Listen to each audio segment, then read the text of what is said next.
music industry is as close to criminal as you can possibly get without going to prison. Your rapper that you're listening to is talking about having Percocets in Abu Dhabi, but you're in a library in Chicago. It's like, be so for And that's real. a much better place to be. It is. So how do you feel about the cultural appropriation allegations? I mean, fuck you.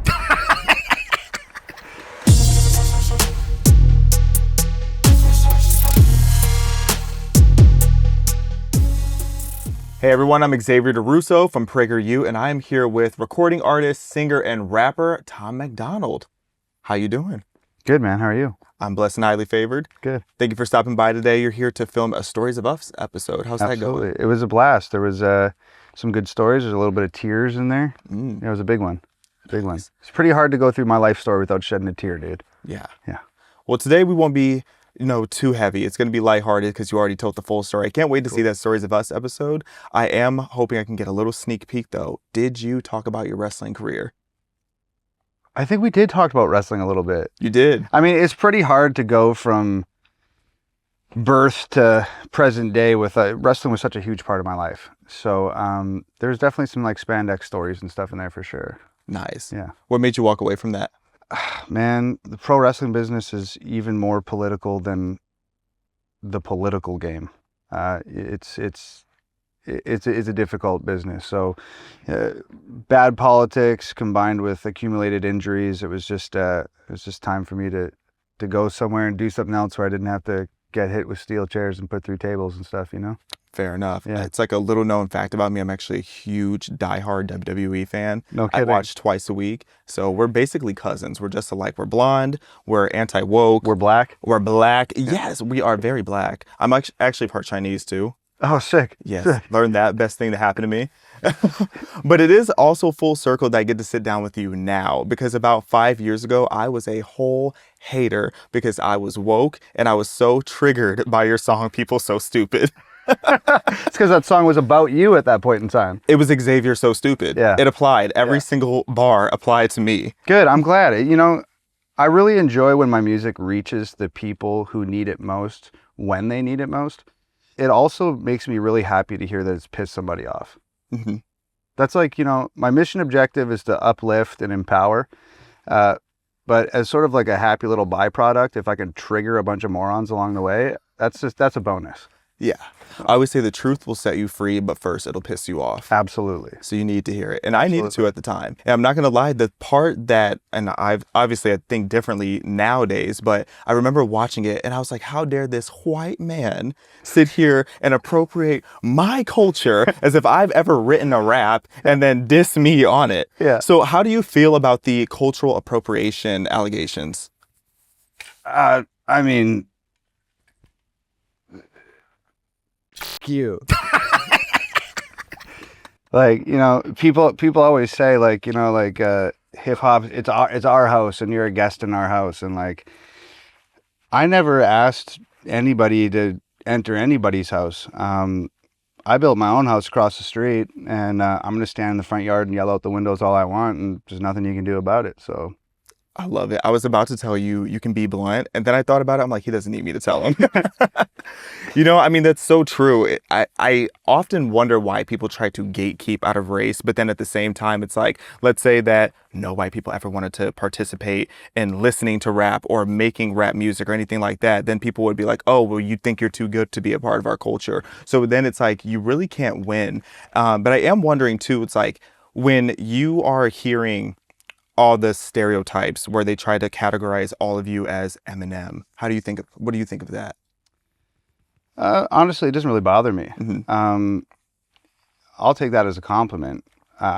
In my opinion, I don't think him and I see eye to eye politically. I don't think we'd ever going to be best friends or anything like that. But all that aside, he's one of the greatest rappers, white or black or yellow or brown or whatever, to ever exist. Mm-hmm. So, I mean, there's worse things to be compared to. Mm-hmm. People compare me to Macklemore sometimes, and I'm not too fond of that. So, I mean, I'll take the Eminem thing. I mean, it's just, Eminem's a white rapper. I'm a white rapper. If that's the line you want to draw, if surface level is as deep as you're gonna get, I mean, by all means. Fair enough. Do you feel like there is systemic racism behind the scenes as a white rapper in the hip hop world? I'm probably not the best person to ask about that because I make my own beats. I release my own music independently, from the song concepts to the beat production to the recording to the mixing and mastering to designing the t-shirts to distribution of the music to marketing, music videos. Like, it's all me and my girlfriend. Mm-hmm. So unless I wake up tomorrow and my girlfriend's a racist and doesn't like me, I'm never going to have to deal with that because I built my own ecosystem outside of the music industry. So there's gatekeeping everywhere, and we talked about it in the Stories of Us at length and in depth. But you know, being independent is such a blessing because I get to avoid a lot of this stuff that maybe mainstream white rappers, Macklemore's and guys like that, I get to avoid a lot of the stuff that I'm sure that they've gone through. You know, with the gatekeeping, does it get draining at a certain point where I feel like a lot of artists who speak out against the grain, or they're willing to not play all the industry, like play by the industry rules, I should say, they end up getting blackballed from the Grammys. They don't get invited to certain places. And they always say like, oh, I don't care. I don't need them anyway. But I feel like as an artist, more often than not, you don't believe that when you say that. You actually do wish that you could be getting the recognition that your work and the quality of your work deserves. How do you find that balance? Really comes down to like how you define sort of like success and like what your goals are in this thing, because we talked about this in Stories of Us as well, but there's artists out there, and I'm friends with some of them, who like their gauge, their measuring stick is like, I want to go to the parties and I want to walk the red carpet and I want to get the award and I want to shake hands with these guys and be on the radio and do this and do that. And like, that's fine. If that's what you want to do, if that's what your goal is, then who am I to, you know, to tear that down? Mm-hmm. That's not what it is for me. Mm-hmm. For me, like, I want to make sure my girlfriend's taken care of. I want to make sure my family's taken care of. I want to make sure my mom, my dad, my sister, my dogs, my brother-in-law, my sister's husband, I want to make sure that everybody's taken care of and we're all good. And I've done that. I've turned down more deals than I can even remember at this point. I've gone head to head with the biggest that the industry has to offer, and I've beat them. Taylor Swift, Eminem, Drake, whatever. Mm-hmm. I've beat them all on the Billboard charts. Mm-hmm. Just because my name's not up on the billboard on Sunset and my music video is not playing in Times Square doesn't mean anything. Right. When it comes down to it, that's all marketing. And at the end of the day, the numbers aren't going to lie. And mm-hmm. I've beat them tons of times. Yeah. So like, to me, it's like, these are people that my best friends I've had in my life for 10, 15 years. I don't know these people. These are strangers to me. I don't need their validation. I don't need an award. I don't need a handshake. I don't need a photo with you at a party. I literally don't care. I'm good now. 7 years ago, I lived in Crenshaw. I was plugging my fridge into my neighbor's house when they cut our power off because we couldn't pay the power bill. I come from having nothing. I just don't ever want to go back to having nothing. But what I've got now, I'm cool with. I literally, actually, I swear to you, on God, I do not give a shit. I'm good. I believe you 100%. There may be a lot of rappers and artists out there who say, "Oh, I don't need I don't need the award and I don't need this," and secretly they're writing notes of affirmation and sticking them to their mirror. You're going to get a Grammy one day. That's not me. Mm-hmm. It's never going to be me. I could quit tomorrow and I'm good. You know, I can attest that I know for a fact that you've been beating out some of these top artists on the charts, because I will never forget when Facts came out with you and Ben Shapiro and you were competing with Meg Thee Stallion. And honestly, I think that's a perfect example of an artist that is truly marketing, because if you really break down the numbers, a lot of artists like Meg Thee Stallion or Cardi B or even Travis Scott, I've seen their numbers can very much be traced to streaming farms and just excessive PR campaigns and just a lot of corruption that between Billboard and the radio industry and all these different elements of the industry, they're making it seem like everybody cares about these artists. But then the artists that are actually popular, who are independent, who don't have those huge systems behind them, it's like they're the ones that are actually building a core audience and making real progress and success and quality music. So I do want to ask you, like, are you familiar with the Spotify streaming machines and how these artists are manipulating the charts? Oh yeah. Like, We spoke about this in depth on Stories of Us, but these streaming platforms have relationships with the record labels. It's really easy to have 800 million monthly listeners when Universal has an agreement with Spotify that every time artist A, B, or C drops a single, it's going to go on the 400 biggest playlists on earth, and we're just going to blow up that song. And like, you know, the stream farming thing is like a big claim, and I feel like it's a big enough claim that like you have to be able to prove that if you're going to say these guys are faking their streams.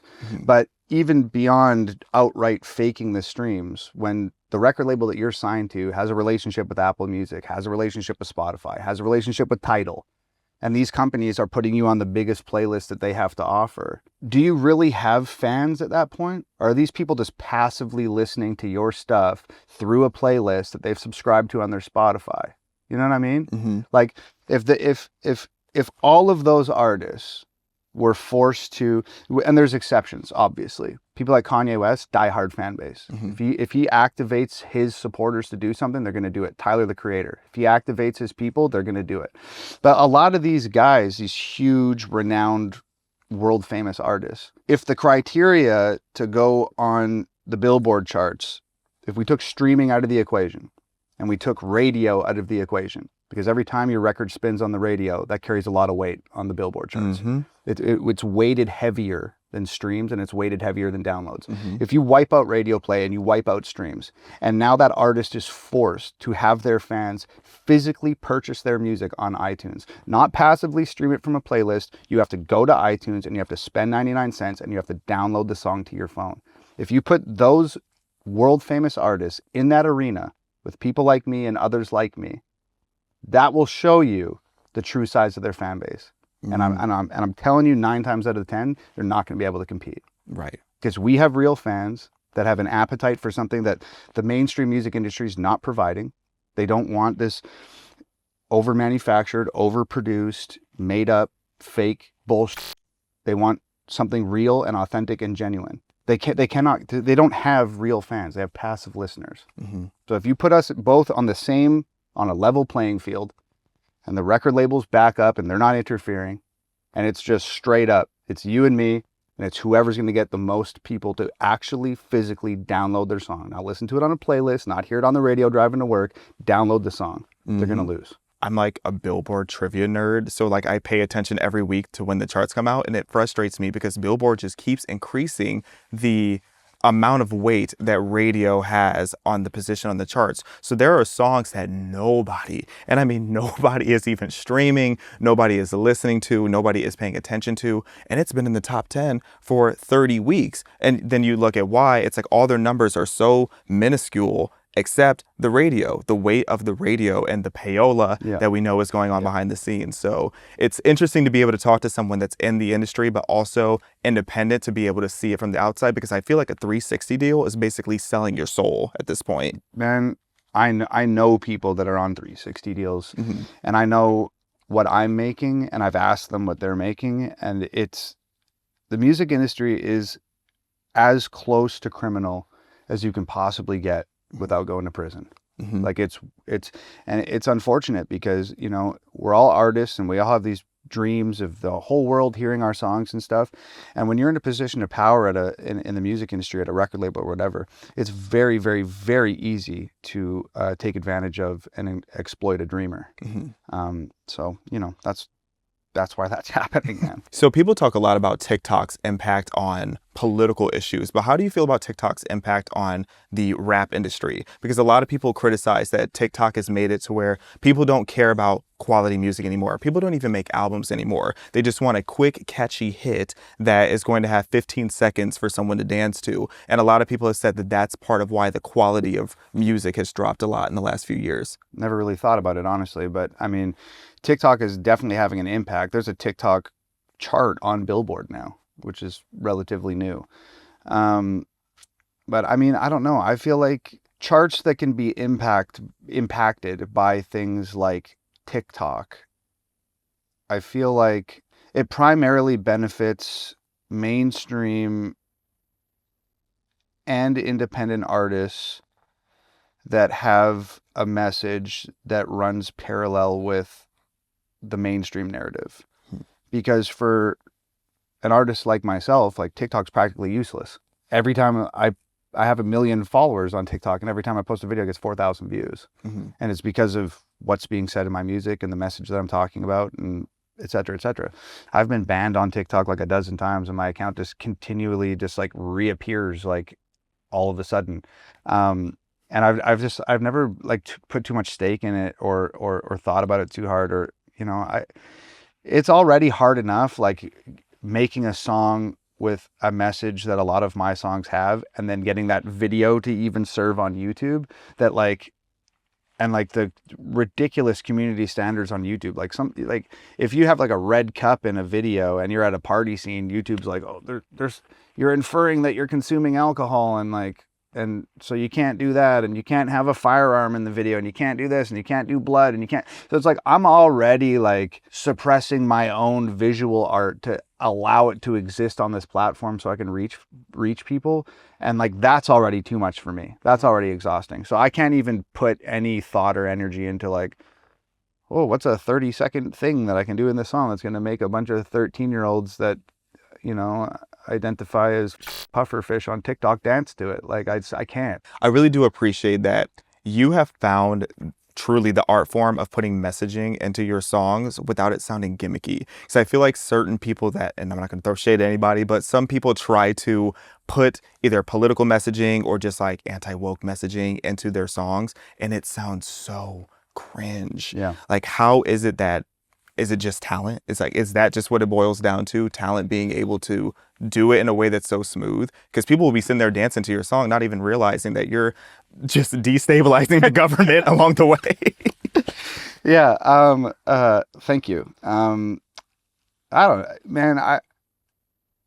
I think that like, I'm really self-aware. Like I make cringy stuff all the time, and I'm like self-aware enough to be like, ugh. I gotta like, I can't say that way, or like I have to change how that's coming off, because yeah, it doesn't sit right with me. So like, I don't know, man. Like I was a musician who, you know, I had this like real pivotal moment in my life where I had this like huge mental breakdown, and I got sober, and and that sort of birthed the type of music that I'm making now. Because prior to what I'm doing now, I was making the same music that everybody else was making. You know, cars, guns, clothes, girls, money, houses, like whatever.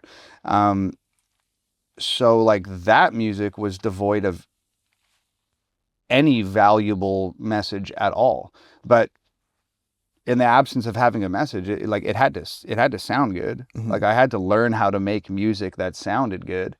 So I think that's probably why it might come off a little different, because before I was doing what I'm doing now, I was making a completely different style of hip hop that was like pleasing to the ear, and you could like nod your head to or dance to or whatever. And then when emulating what was going on in those songs, emulating it in my real life, and drinking and partying and valuing the wrong things, et cetera, when that like almost like killed me and destroyed me, I had to figure out like, okay, I no longer want to make music that's going to do to other people what living this music has done to me. So what do I do? So I talk about the things that I speak about with my friends and my family, and I talk about stuff that's going to empower people instead of tear people down, and make music that's giving people information instead of reinforcing poor moral standard. And like with the sort of birth of the new message driven music I make, it's still got to be palatable and digestible and whatever. And I think I gained that skill set when I was making the prior music. So it's just like both of those things smashed together, just kind of find a happy, you know, symbiotic relationship there. I love that you say that about wanting to change the messaging that you're putting out to your audience, because I look at a rapper like Future and it makes me so mad how he's constantly talking about drugs he's never done and guns he's never held, and then he gets his followers and his audience, and not even just Future, but it's pretty much an industry standard at this point, to popularize lifestyles that you are not living. You have these rappers out here talking about doing insane amounts of drugs and talking about ways of literally basically killing themselves, and yet they're going home living these conservative lifestyles. They're going home to their wife and kids, and they're not participating in any of the stuff that they're talking about. Sure. Do you think that that is a toxic industry standard that needs to shift, or do you think that that's something that's going to keep being pushed out? These guys know their demographic. Like the biggest rappers in the world, they're not dumb. You don't get to be in a position like that if you're an idiot. Some of them do. Cardi B's not that smart. She knows what's going on though. You talk to some people and they say Cardi's a fierce businesswoman. Really? Yeah. I talked to somebody 2 days ago that said that. Bought a car from this guy. Anyway, that's another story. They may be dumb, but they know who they're making music for. They recognize what the demographic is. And like 5 years ago, the demographic of hip hop was like 14 to 21-year-old white American youth.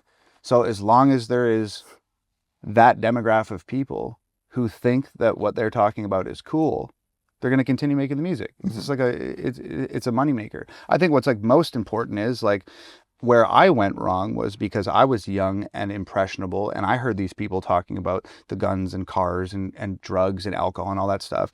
I just assumed because I was young and stupid that this was all legitimate and this was real and they're living their life that way, and I like these people, so I'm going to live my life that way, and it almost ended my life.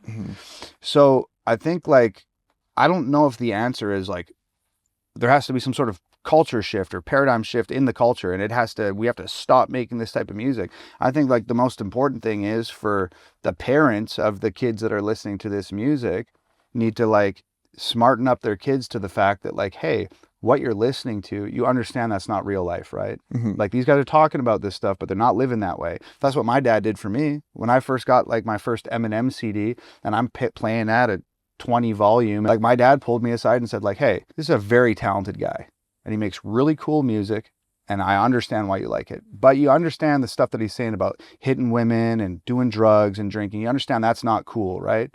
And like he made me, stopped me to make me think like, oh yeah, okay, yeah, fair enough. So I think that like, that's the most important thing is the kids that are listening to this stuff need to have an understanding that it's like if you walk into a movie theater and you see some guy get his head cut off, that guy's going home to his family with a big paycheck, and that's what he does on screen, on film. That's not how he's living his life. The Breaking Bad dude, not a meth dealer, actor. So I think that's just like a really important thing to like teach these kids. Like, hey, this is who this guy is in his songs, and that's what he does in his music videos.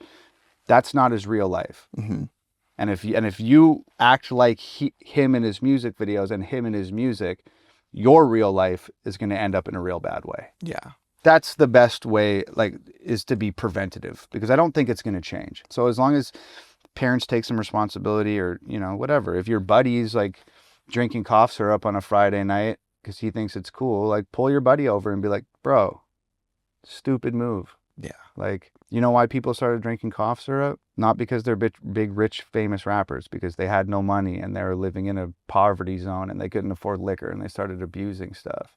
I think it's just like important to just like smarten kids up and give them the information. And if that isn't enough, then I mean, yeah, it's like you have to stop being so impressionable at a certain point. It's like, yes, I get it. Your rapper that you're listening to is talking about having Percocets in Abu Dhabi, but you're in a library in Chicago. It's like, be so for and that's real. a much better place to be. It is. And it's like, and I'm not a prude when it comes to music. Like, I listen to all my little ratchet degenerate music too. I love my degenerate music, but that doesn't mean I'm out being a degenerate. To me, it's just alarming how there's such a push for it, because I do hear certain rappers talk about how they want to shift their subject matter, but it's like the label executives don't really give them that leeway. And I feel like right now, especially in Diddy's America, everybody's looking at who is like, where is this power structure coming from? Why is the industry so determined to not only destroy their audience, but their artists and their audiences are both getting harmed by all of this? I think the best way to be immune to the poisonous effects or the influential effects from the music is having the knowledge and just understanding what you're listening to. I think you can keep yourself pretty safe. I feel like, and I said this next door too, and a lot of people say, oh, you're a conspiracy guy or like whatever, but I feel like the music industry, the mainstream media, the government, and whoever's behind that all work in like tandem. I think they all have a message and an agenda. And the kids that the music reaches, like, they don't watch like the news. They're not going to listen to like some guy on TV in a suit with white hair, 60 years old. Kid doesn't give a shit about that. They listen to Future. They listen to Cardi B. This is just my personal feelings, but I feel like they promote valuing really expensive, high-end brand name clothes is because they want people broke. And I think that they talk so much about alcohol and drugs is because they want people docile and dumb. And overall, they want people weak and f***ed up. And it's a lot easier to control a bunch of people that rely on you, that rely on the system, or that are drunk or addicted or broke or valuing the wrong things. It's a lot easier to manage a population in peril than it is to uplift and empower everyone. And then you got all these free thinkers standing around that aren't on drugs, that are eating good food, that are healthy, that are, you know, that have the wherewithal to think for themselves. That's a difficult group of people to keep control of. Mm-hmm. So, you know, that's kind of where I'm at. Like, I think all of the biggest industries are sort of this conglomerate, and they control different people in different ways. Mm-hmm. And the music industry is part of that. And the CEOs and the record labels are part of that. And they have the music that they want to push, and they want to influence people in a negative way. And that's what it is.